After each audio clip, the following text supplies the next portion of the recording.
CHAMPS 25 in 25 is presented by Lawrence Technological University, where Blue Devils dare. Also brought to you by the Michigan High School Athletic Association, promoting the value and values of educational athletics. And by Hungry Howie's Pizza, your home for flavored crust. Welcome inside the State Champs Sports Network studios, powered by Lawrence Technological University. I'm Lauren Plant, and you have tuned in to the third installment of the State Champs 25 in 25 series, a show in which we rank the top performers in Michigan high school football over the past 25 years. We've covered the quarterbacks and we've ranked the running backs. This year, it's the top 25 teams. So we're talking the 1994 through 2018 season. And let me tell you right now, every team that we've selected won a state championship that year. The criteria we used are as follows. Performance throughout the season, that was 35%. A team's level of competition, that accounted for 30%. Big game performance, 25%. And historical significance, 10%. Now, historical significance refers to if we saw any records broken that year, especially in the state finals. Needless to say, this process was excruciating, but I commend all of us on the State Champs team for coming together and hammering it out. We'll work our way from 25 to 1. Let the countdown begin. Number 25, Marine City, 2007. We start the countdown with the winner of our fan vote, the 2007 version of the Marine City Mariners. That's right, we ran a Twitter poll in July and Mariner Nation answered the call, and for good reason. This team was special. Coming off a span of 7 seasons where they made 6 trips to the regional finals, the Mariners stumbled out of the gate in 2007, losing 13-7 to Melvindale in Week 1 before pulling off a 2-point comeback win in Week 2.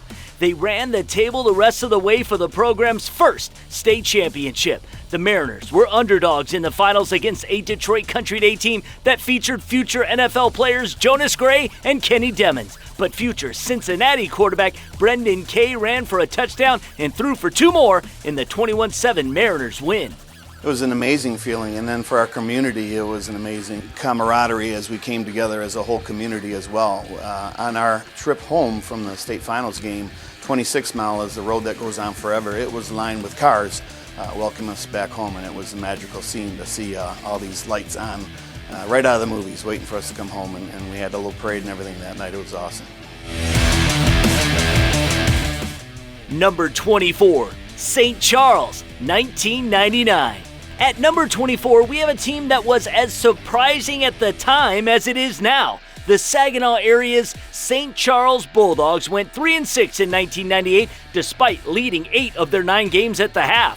Just 18 players strong, they put it all together the next fall, making the playoffs for the first time in 13 seasons, going unbeaten to win the program's first and only state title.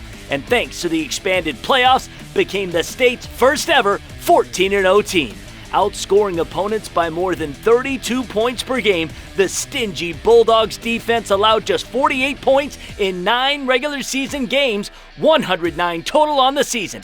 That included a 14-0 Week 1 shutout of Ithaca, which wouldn't be shut out again in the regular season for another 24 years. St. Charles was always really physical, and most of those kids that came back had started for them the year before. And so we knew it was going to be a tough game. They only had, I believe, 19 players. And we thought maybe they'd tire out, but no, they didn't. Number 23, Ishpeming, 2013. At number 23, we have the first of a pair of back-to-back Upper Peninsula powerhouses, the Ishpeming Hematites of 2013. After winning 2 titles in the 1970s, the Hematites made the playoffs just twice more before the turn of the millennium, but didn't really get it rolling for another decade. Ishpeming ended a 33-year title drought with a D7 championship in 2012, then extended the 7-game win streak from the end of that season 14 more games. An unbeaten 2013 campaign That year, the Hematites beat opponents by a whopping 33 points per game, only allowing more than 13 points once, 6 shutouts. The Hematites allowed just 35 points in the 5-game playoff run, culminating in a 22-12 win over Detroit Loyola in the Division VII title tilt. We had great kids. I mean, every one of those kids was a quality person, volunteered, great person outside of athletics. On the field, we returned a lot of kids from the state championship team from the year before. We had a mixture of what we needed to be successful in our offense. You know, we're a smash mouth, grinded out running team, and we had a returning quarterback who, you know, he was not only a good athlete, but he was big. He was 6'2", I think 215, Alex Briones. We felt we had that complete team, and we don't like to throw the ball, but you know, in the state championship game, we had to throw some. You know, we were very good at that also. We had a very complete team of great kids with some athletic ability. Number 22, Menominee, 2006. Our number 22 selection, the Menominee Maroons that captured the 2006 Division V championship. Legendary coach Ken Hofer won all 3 of his title game appearances before retiring in 2011 with 322 wins. But none of his 41 teams were quite as impressive as the 2006 bunch, which outscored its opponents by a whopping 495 points. Taking on a tough slate of Wisconsin and Minnesota opponents, the Maroons gave up just 25 points through the season's first 4 weeks, then only 13 the rest of the regular season. Their streak of 5 straight shutout wins were snapped into championship game when they knocked off a previously unbeaten Madison Heights Madison team 41-6. They had some incredible players on their squad. I mean, we were known for our speed. We could really, our Madison kids could really run. And when we hit the field and they were lightning quick, you knew they were going to be in a long day. They were very, very physical. And, you know, watching them play throughout the year, they took on a very tough Winnesna team from Minnesota. You know, they was the state champion of the year before and that season, and they whooped them behind the shed, and we knew we were going to have our hands full. It's a unique offense. Not many people run it, so it poses some problems to the defense because they're not used to seeing it. And but I was really happy for them. They won the state championship. Number 21, Grand Rapids West Catholic, 2014. Back below the bridge and over on the west side of the state, we go for number 21, the 2014 team from Grand Rapids West Catholic. From 2010 to 2017, the Falcons dominated the smaller school level on the west side, going to the finals all but one season, which was a semifinal loss in 2011. They won 6 championships. The 2014 team was the second of 5 straight titles for West Catholic, but the only unbeaten squad in the span, finishing with a 24-20 win over Lansing Catholic Central in the Division V championship. The 2014 team was just a different breed of kids. There was a lot of seniors in that group. They took preparation probably the most serious. Like I talked to Travis Russell recently, he said, you know, we knew we were a good football team, but the way we prepared each week, we knew we went into the game, we were ready to win. It's the little things that separate so many good programs. There's a lot of great teams out there, and we played a lot of them through the playoffs, but we always felt like we were doing the little things and changing just a little bit, so our kids always had the edge that they needed going into the game. Number 20, Grand Rapids Christian, 2012. Over on the east side of the town, Coach Don Fellows inherited a Grand Rapids Christian program that hadn't made it past the district finals before his arrival in 2010, but captured a state title 2 seasons later. At number 20, we have the 2012 Grand Rapids Christian squad that went 12-1, the only blemish on an 8-point loss to 9-time Ohio State champion Cincinnati Moeller in Week 2. They captured the Division III title with a classic 40-37 overtime win over powerhouse Orchard Lake St. Mary's. Michigan-bound Drake Harris had a finals record 243 receiving yards in the championship contest, which set a record for total offense, 579 yards, first downs, 26. Drake also finished his junior season with a state record 2,015 yards, but would miss his senior year with an injury. Tremendous player, That catch he made against us, I think it was 4th and whatever, and you had Drake Harris, but we had Tyson Smith going up there. He just outdueled us that day, and God, that was a tough one to lose, but that was another great football team. They had great linemen, too, in that team. I knew when I took over 2010 that they had some good players here. That class as 9th and 10th graders were pretty successful. And so, our expectations were it was a little bit quicker than we thought. The 2011 team going undefeated was a little bit unexpected. 2012 team, we knew we were pretty solid. And that, I don't know if you remember, we went down and scheduled Cincinnati Moeller that year as well. So we kind of thought it was a possibility, but like I said, we had to play a lot of good teams to get through that.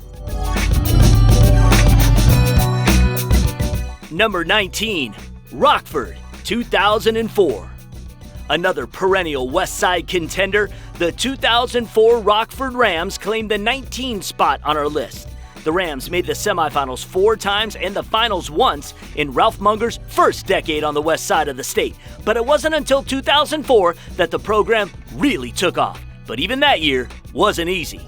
After losing to OK Red rival Granville in the district finals in 2003, the 2004 team lost again to the Bulldogs in Week 4, and then to Hudsonville in Week 8 to finish 3rd in the division. The Rams wouldn't lose again until Week 6 of the 2005 campaign, claiming the program's first title with a 31-6 shellacking of Sterling Heights-Stevenson in the 2004 Division I Finals. The 2004 Rams posted 12 wins by a margin of nearly 30 points, and no Rockford team since at least 1950 has scored more than the 2004's team, 498 points. What I was impressed with is I really felt like I was watching a college football team with the organization they did a lot of personnel groupings. They played a lot of players, which I think allows for them to be fresh. It also has a lot of kids contributing, which I think if you ask every one of the young men that played in that team, they could go back and go play by play by play. Number 18, Ithaca, 2013. In the middle of the mitten, Ithaca became a small school juggernaut in the early part of this decade, winning 69 straight games, 4 straight state championships. Slotting in at number 18, the most complete team of that run, the 2013 team, which finished off the 4-peat with a 4th straight 14-0 season.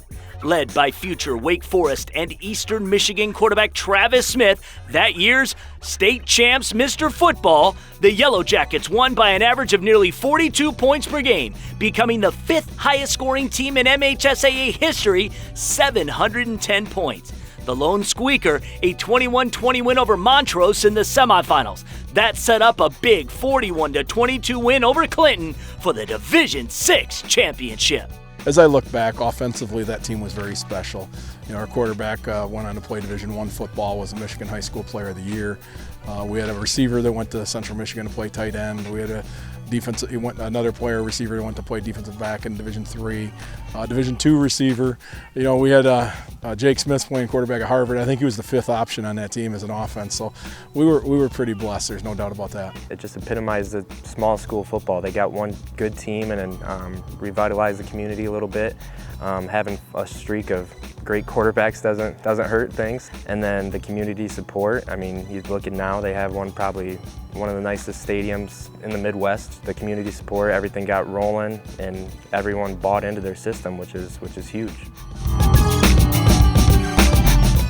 Number 17, Walled Lake Western, 1999. A defensive juggernaut, the 1999 Walled Lake Western Warriors allowed just 8.5 points per game, 119 on the season, going 14-0 to win the program's 2nd title in 4 seasons. The Warriors allowed more than 20 points in a game only once on the season, a 40-21 win over Canton in the old Western Lakes regular season. They knocked off both the eventual Division III champion Farmington Hills Harrison, as well as the defending Division I champion Detroit Catholic Central. I remember that team pretty well, yeah. They're very good on defense, They had schemes that were very advanced for that time. They covered everything, and I guess it was a 4-4 defense, but it was hard to tell where they were coming from, kind of like Coach Brown does up at Michigan now. Yeah, we had a tough game against them. They're a very tough team. number 16, Romeo, 2015. Despite not playing in the top division in its league, the 2015 Romeo squad going 13-1 to claim the Division I title and the number 16 spot on our list.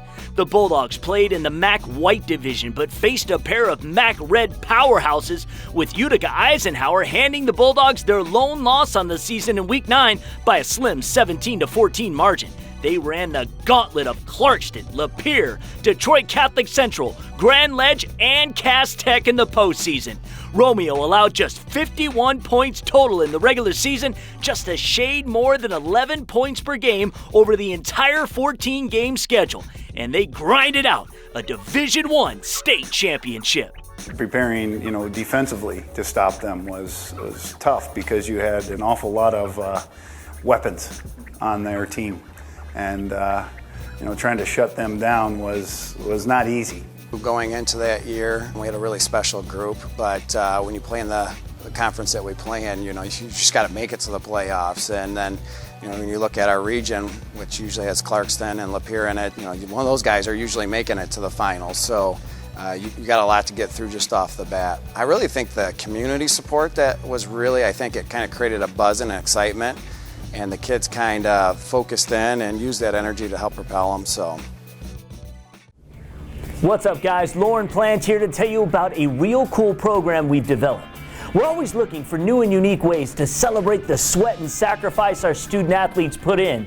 Now, when it comes to awards, seems like the seniors have it locked up. Most Player of the Year awards seem to be reserved for seniors and seniors only. Well, not anymore. For the 2019-2020 school year, State Champs is introducing the all-junior teams. For every MHSAA sport, and I mean every sport, State Champs will name the top male and female junior at the end of their season.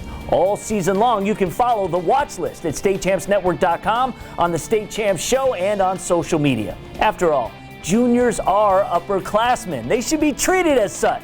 State Champs will finally be the media organization to award the best of the best. Stay tuned.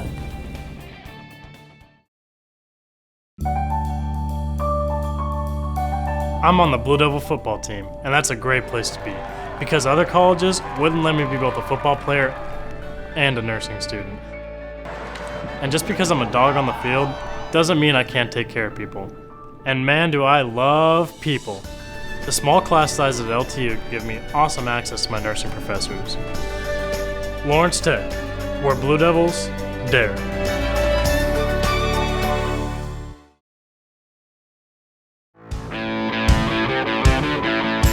Number 15, Macomb Dakota, 2007.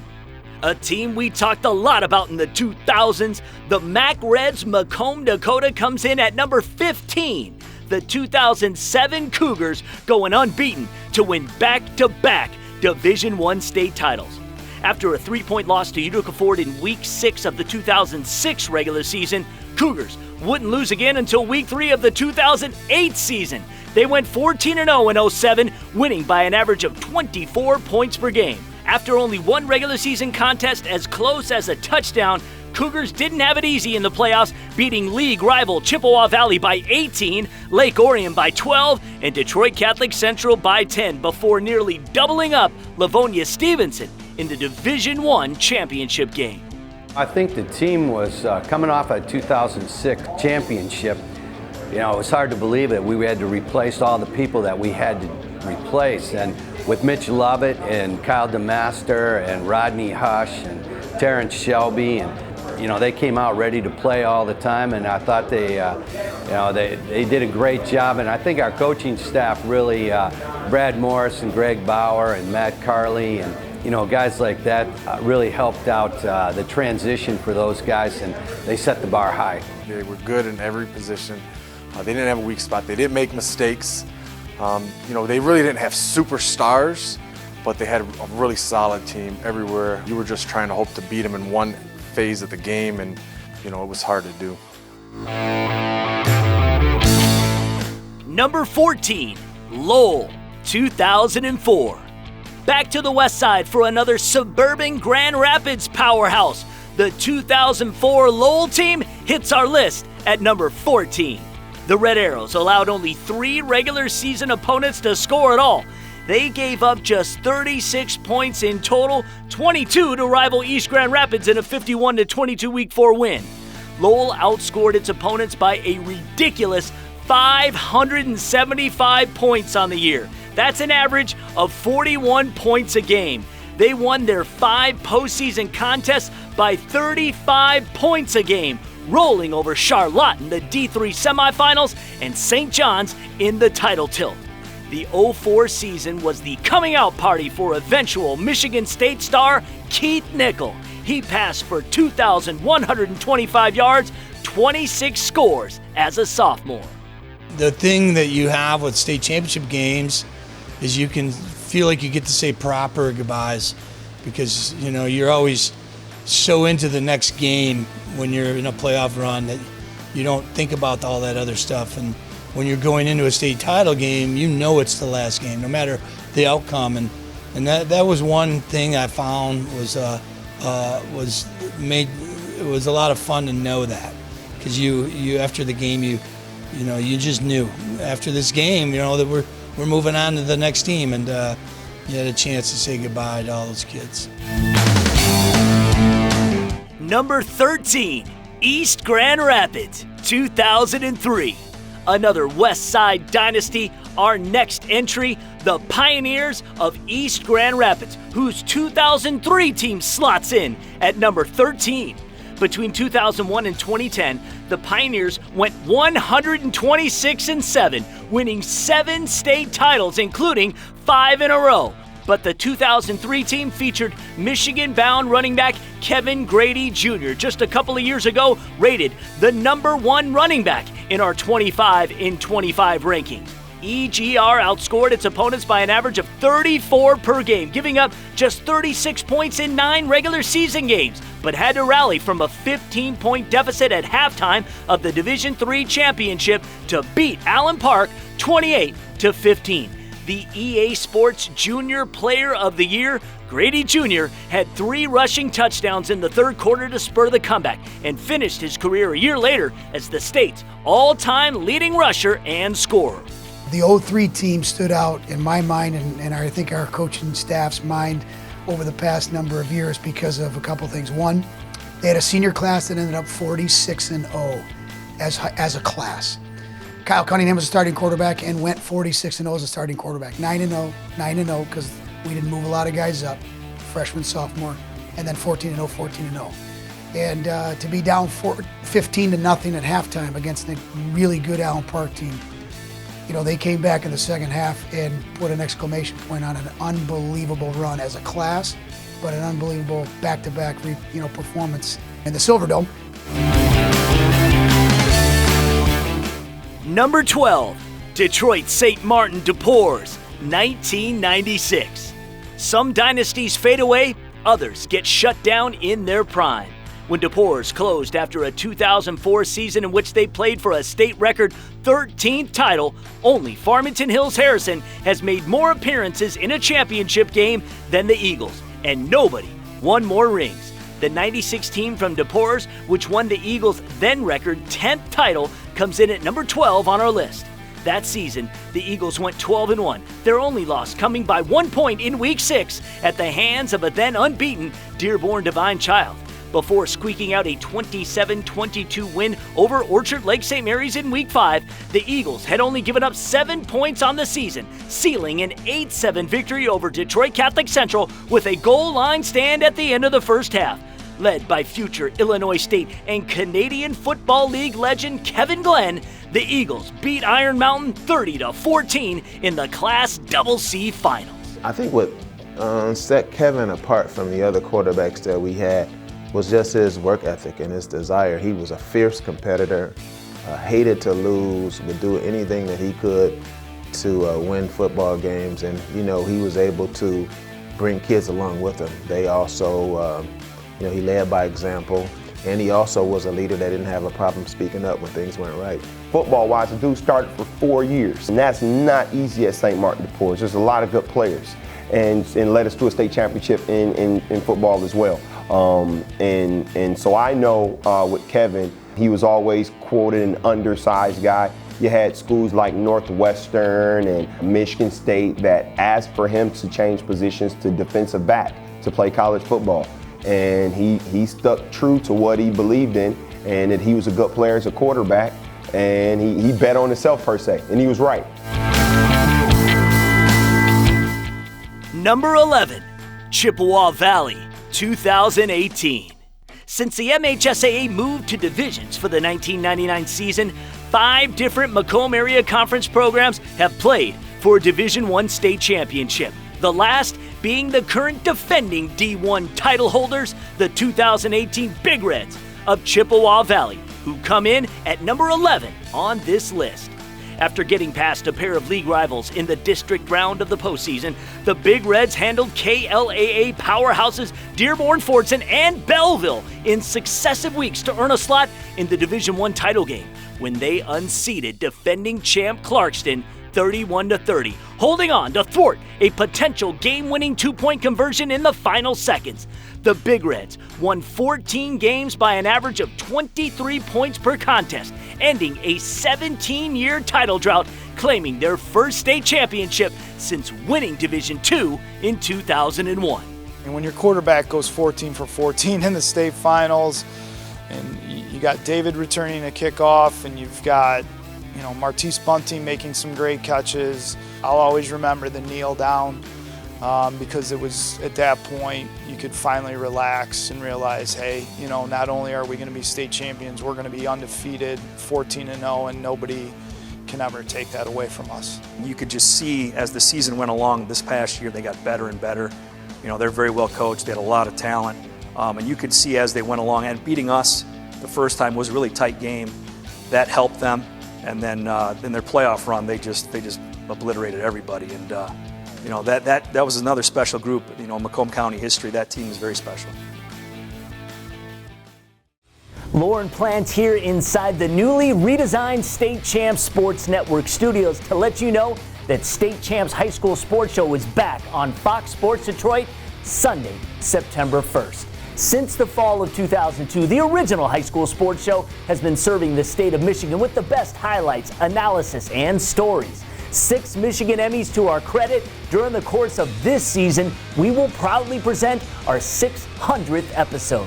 We'll kick off the 2019 fall season with coverage from the Prep Kickoff Classic at Wayne State and a whole lot more. Of course, you can watch everything at your own convenience on our website or on social media. Just find State Champs Network. Now, speaking of football, Extra Point will be back with a live show all season long from 10:30 p.m. to 11 p.m. on the State Champs Facebook and YouTube channel. We'll give you the scores and break down some of the night's most epic matchups, as well as chat about this year's Hungry Howie's Mr. Football and Anvil Award candidate. It all begins August 30th. Make sure you follow, like, and subscribe everything State Champs on social media, and we'll talk to you soon.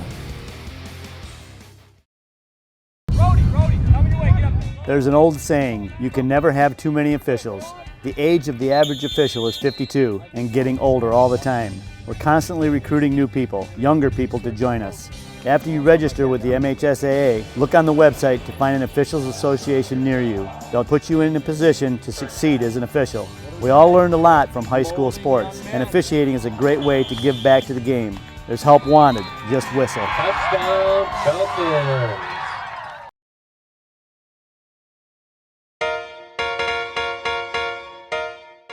Number 10, Detroit Cass Tech, 2016. Heading into the top 10, we turn to a Cass Tech program that's taken it to another level in the last decade, winning 3 state championships since 2011.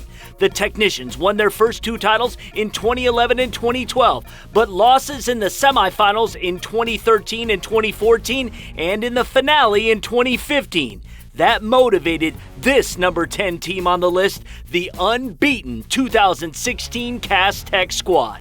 After beating Oak Park 45-27 in Week 1, the Technicians gave up just 36 more points over the next 7 weeks, 97 points total through the first 2 rounds of the playoffs.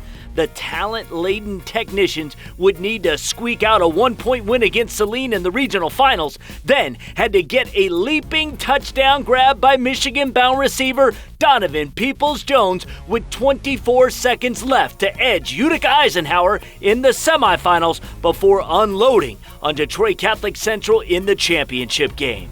The one thing I noticed about this team was that they all wanted to be great. And when they all wanted to be great, it came to a head.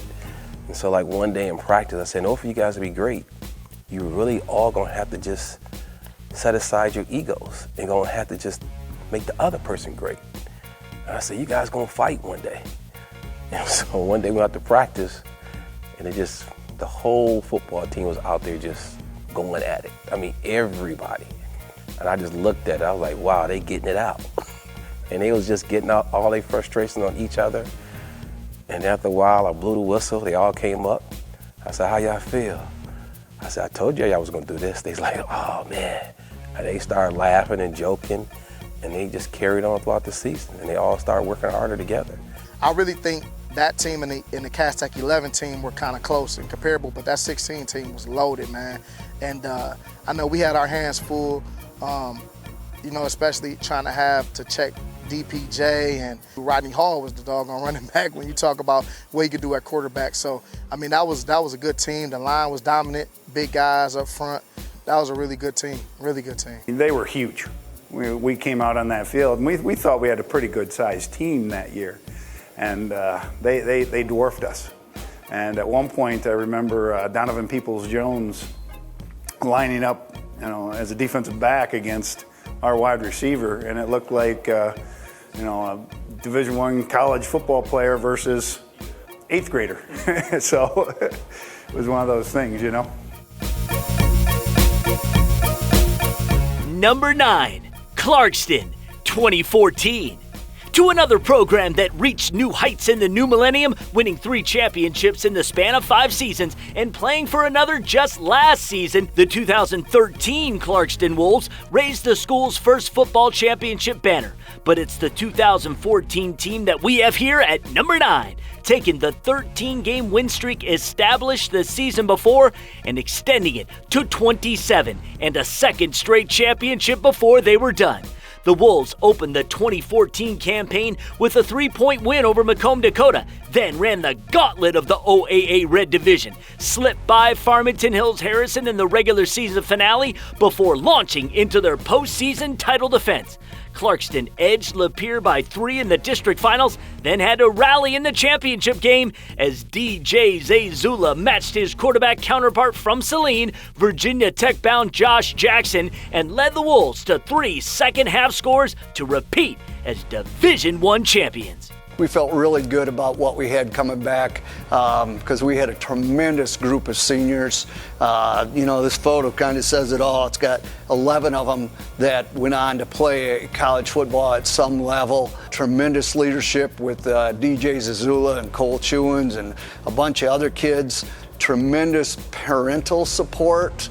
And these kids have played together since they were little guys, and so they're a band of brothers. The thing about Clarkston, they just got a lot of pride in that program, and Coach does a great job with them, and his assistants, all do a good job. They all work together and have been together forever. Number 8, Muskegon, 2017. At number 8, we have the last championship team from the state's winningest program, the 2017 Muskegon Big Reds. After losses in 4 straight finals appearances, 2012, 2013, 2014, and the year prior in 2016, the 2017 squad finally able to put that dubious distinction to rest and raise Muskegon's first championship banner since 2008.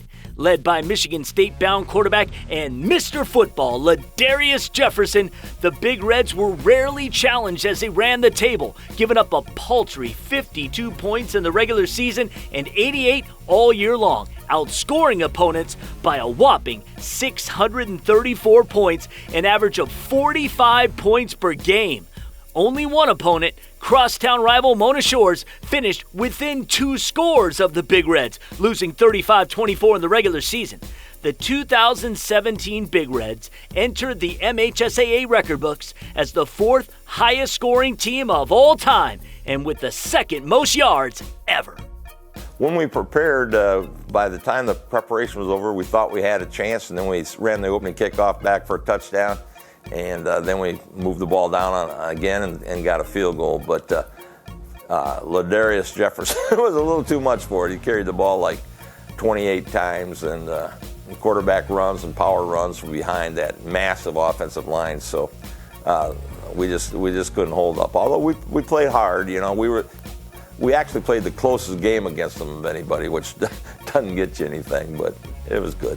You know, Ladarius Jefferson for us as a quarterback was a tough mentality, linebacker type kid. You know, I believe he had a mentality as a linebacker. He was truly a pocket quarterback, that first quarterback to look to extend the play after the pocket broke down. You know, most guys, once the pocket broke down, wanted to take off, run with it, and you know, move the sticks. Ladarius always liked to extend the play and use his arm and be a threat all the way up until he couldn't do it anymore, and then he would take off and use his legs. Number 7, Farmington Hills Harrison, 2000.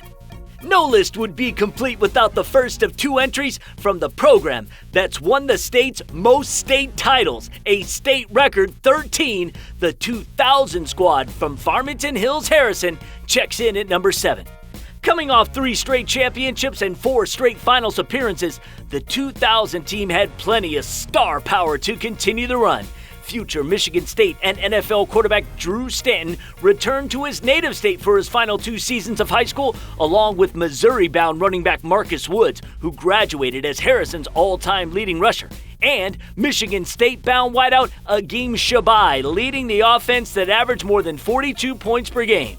But the defense, equally stingy, giving up just 88 points over 14 games, posting 4 shutouts, including a 42-0 blanking of East Lansing in the title contest, and giving up just 19 points in 5 playoff games.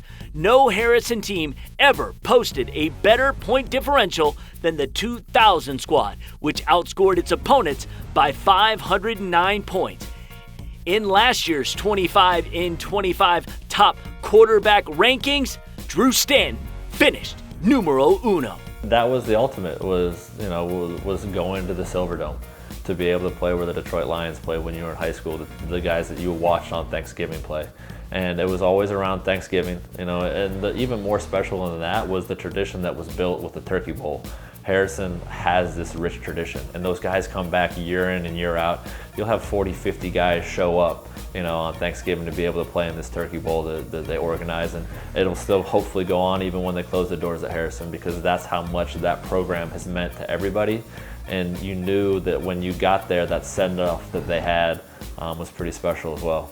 I had a story. Game came back, and I said to the kids, I said, this guy was so fast you couldn't tackle him in a phone booth. And you know what the kids said? What's a phone booth?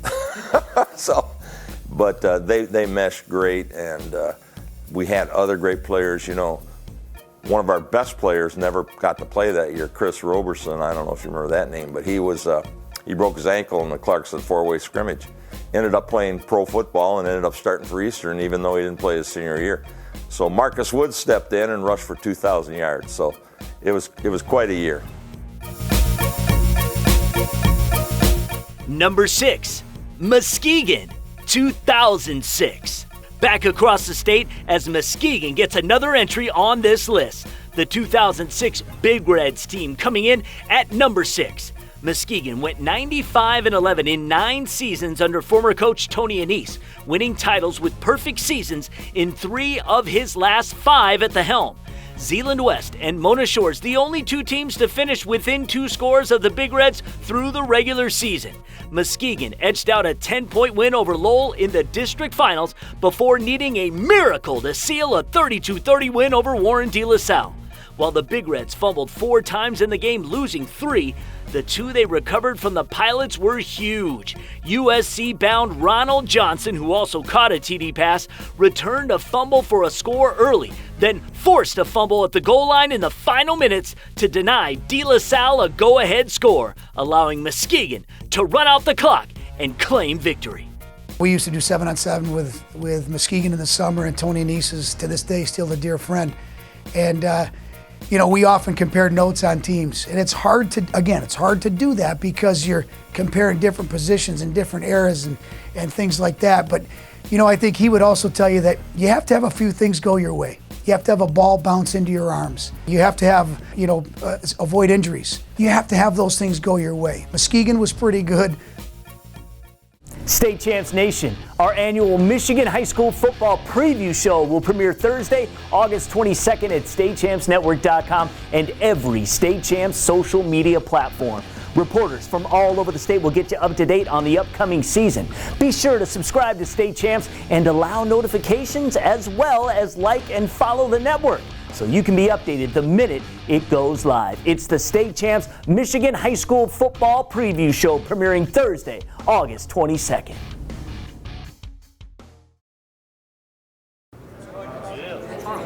You ready, Darius?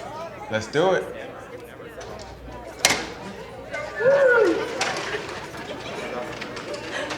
Anybody want an autograph? Autograph? We're here for the stuffed crust pizza. Stuffed crust pizza? Hey, who do you think you are? End of the line, pal. Flavor fanatics love stuffing their faces with our stuffed flavored crust. Get one for only $2 more on any large original round pizza. Hungry? Howie!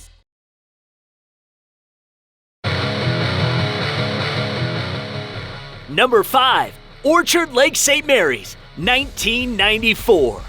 The Eaglets have won 8 state titles and 4 of those since 2011, but only one of their championship teams went through the season unscathed.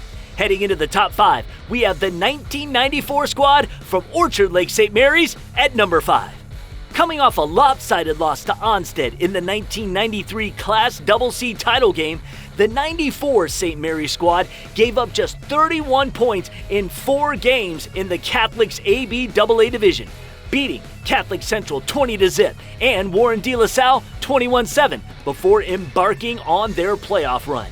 Led by future NFL player David Bowens and his eventual University of Michigan teammate Diallo Johnson, the Eaglets got past Catholic League rival Detroit DePours 27-8 in the regionals, then edged Montrose 13-7 in the semis before beating Constantine 35-7 in the CC title tilt. The Eaglets were ranked 14th in the nation at the end of the season. Well, I just had a great combination of seniors. Of course, you had Dave Bowens, Diallo Johnson were outstanding players, but a kid like, I thought Phil Lim, he was a right guard for me, captain, and he wasn't a big kid, but God, he was a tremendous, one of my best offensive linemen I've ever had, and I think he probably was about 205 pounds and 5'8", and he just played the game with passion, and I had a combination of good linemen and good skilled kids, but kids that wanted to win that year. Number 4, Detroit Catholic Central, 2009. Following 9 state titles during their residence in Redford, the Shamrocks had to wait 4 seasons before winning one after moving out to Novi. At number 4, we have the 2009 Detroit Catholic Central team, which became the program's 5th unbeaten champion, but the first to go 14-0. The Shamrocks won those 14 games by an average of nearly 30 points per contest, allowing just a paltry 75 points the entire season, opening the campaign with 3 straight shutouts and finishing with 8 in total. Through 6 weeks of the season, the Shamrocks had given up just 13 points, and they would allow just 23 total in the regular season, fewer than they gave up in a 31-24 regional final win over Canton. Led by Anthony Capatina and Nico Palazzetti, the Shamrocks grounded out 365 rushing yards in the title game, keeping Sterling Heights-Stevenson's stellar passing combination of Mr. Football Jason Fracassa to DJ Merschman on the sidelines. Oh, it was a very special team. Luckily, I was defensive coordinator at the time, and we had one of the best defenses I've ever coached. We kind of knew coming into the season that we would have a quality group. The previous year, a lot of the guys had played as juniors, and so we knew coming in that they would be back. It was a good group of young men. When a team has a great running game like Catholic Central, and once they get that, I remember when Mac would get that fullback going, you couldn't stop him. If you didn't stop his fullback, it's just everything else seemed like opened up the doors, and then they'd always come out with a, their passing game was strong too. You never, you always say, their running game, but when Tom had to go to the passing game, that was strong too. It wasn't used as much, and I learned a lot of football from them on how they controlled games, and early on in my career, and helped us a little bit at St. Mary's. Things I learned from Tom watching his team, but that team was a juggernaut. Number 3, Farmington Hills Harrison, 2010. While plenty of talent has passed through the halls of Farmington Hills Harrison under the watch of legendary coach John Harrington, maybe no team had more at one time than the 2010 squad, which comes in at number 3 on our list. The Hawks had future NFL players in Aaron Burbridge, who wound up at Michigan State, and Devin Funchess, and Mario Ojemudia, who went to Michigan. But they also had quarterback Tommy Vento, who won our Mr. Football Award before walking on the MSU football team. It was the first title for Harrison since winning 5 in a row in Class A and D2 from 1997 to 2001, and this was the one that put the Hawks alone on the list of championships won with 13. But it might not have happened if not for a fortuitous bounce in the highly anticipated first-round showdown between Harrison and Brother Rice in the playoffs. Jake Vento returned a fumble 60 yards for a touchdown with 1:48 left to go that proved to be the go-ahead score for Harrison. The Hawks then flew past Berkeley, Warren De La Salle, and Grosse Pointe South before beating Lowell 38-28 in the Division II championship game. We were rolling. We had stayed in the game till like midway to the end of third quarter. We have 3 kids playing in the pros today, and we have some guys that watch a lot of pro football. So, they're talented and well coached, and we try to give it a go. They always stepped up. That was Tommy Vento and Jake Vento and Burbridge and Funchess and probably Jake Slobin and Ojemudia, were our best linemen. So we really had a good team. And the scores were closer. The 2000 team pretty much mercied everybody, and the scores were a lot closer here, but they won. Number 2, Detroit Martin Luther King, 2007. This list is all about celebrating teams that did the momentous, the unheard of, and no team better represents that than our number 2 team, the 2007 Crusaders of Detroit Martin Luther King. The program got to the finals twice in the early 1990s, but couldn't make it out of regionals again until the 2007 squad broke through with a 40-14 regional win over Dearborn. After squeaking past Rochester Adams 14-7 in the semifinals, the Crusaders made history with a win over Midland in the state finals, becoming the first Detroit Public School League team to win a state title in football. The Crusaders scored on 6 of 7 second-half possessions, putting up 40 points to erase a 14-7 halftime deficit and cruise to an easy 47-21 win.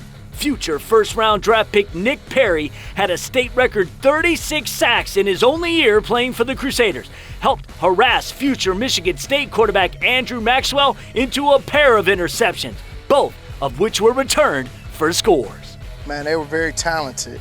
They were deep. There was a lot of guys on that team. And more importantly, I thought that they were, a brotherhood, like being close to the program. I knew that they were close. Even with some of the guys that they had with the closing of McKenzie, they grew closer and grew together. And it was quite a year. 2007 King squad was pretty much like a dream team squad.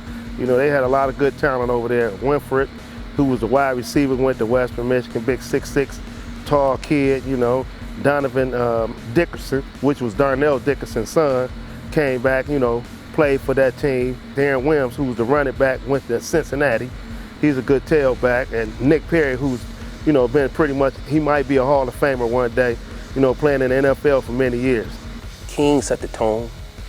King helped people become believers. But most importantly, it was Detroit Public School that that helped us keep pushing forward. That's what it was. Our principals, like Lisa Phillips pushing us forward. The principal over there at King pushing it forward, you know, so that's what really sets the tone. And now, we come to number 1, the 2013 Brother Rice team that helped legendary coach Al Fracassa ride off into the sunset with a 3rd title in 3 seasons to wrap up a Hall of Fame coaching career. After the 2012 team finished on an 8-game win streak to win the Warriors their 8th state title, the 2013 team gave Fracassa his 6th and final unbeaten season and his first since 1983. Brother Rice won 14 games by an average of more than 22 points per game, the highest point differential of Fracassa's 44-year career, then allowed just 62 points in 5 playoff games. It was hardly an easy road, starting with a 9-point win over Ohio powerhouse Cleveland St. Ignatius and continuing with a 2-point win over Warren De La Salle to open up play in the Catholic League Central Division, led by future Mr. Football and Michigan Wolverine Alex Malzone at quarterback and Jason Alessi, who'd go on to be a 2-sport star at Yale. The Warriors beat Division I semifinalist Flint Carmen Ainsworth once and D1 finalist Detroit Catholic Central twice in the regular season, and had to get past both Detroit King and Muskegon the final 2 weeks of the season to finish off the run. 2 things that probably always impact any organization. You had talent and you had a culture. You had a tremendous culture. They were motivated, they were bonded, they trusted each other, they wanted to achieve. And on top of that, we had the talent that really could match it.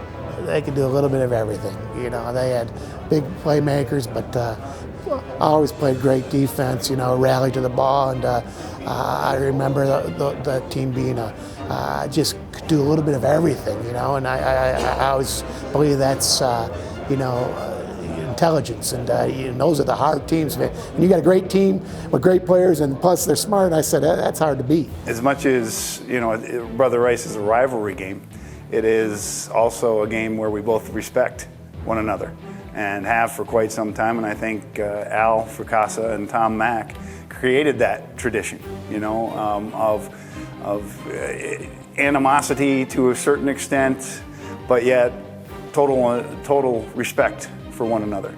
And 2013 game, yes, if I recall, it was kind of big plays, back and forth.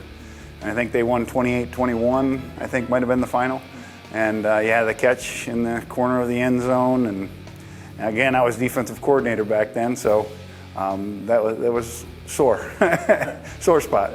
The continuity flowed every single day in every practice.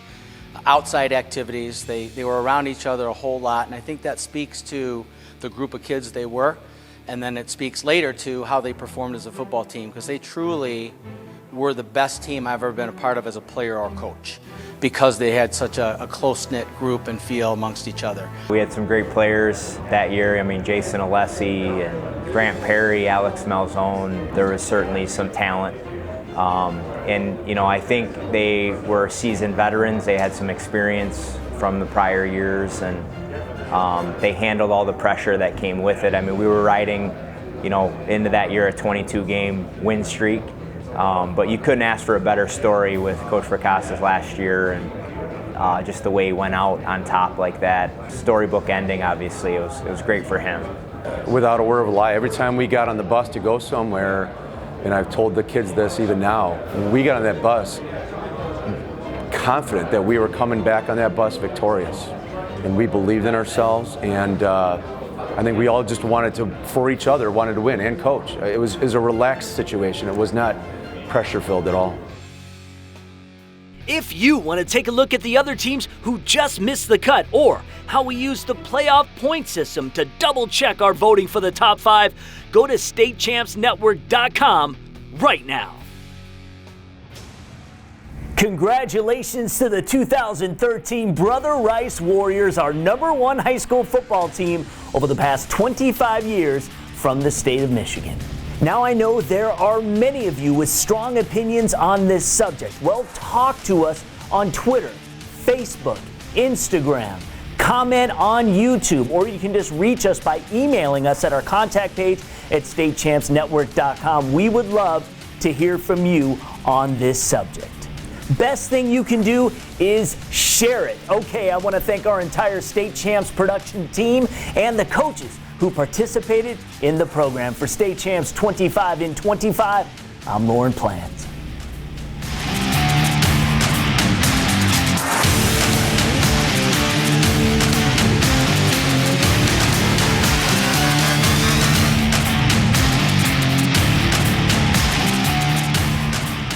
State Champs 25 in 25 is presented by Lawrence Technological University, where Blue Devils dare. Also brought to you by the Michigan High School Athletic Association, promoting the value and values of educational athletics. And by Hungry Howie's Pizza, your home for flavored crust.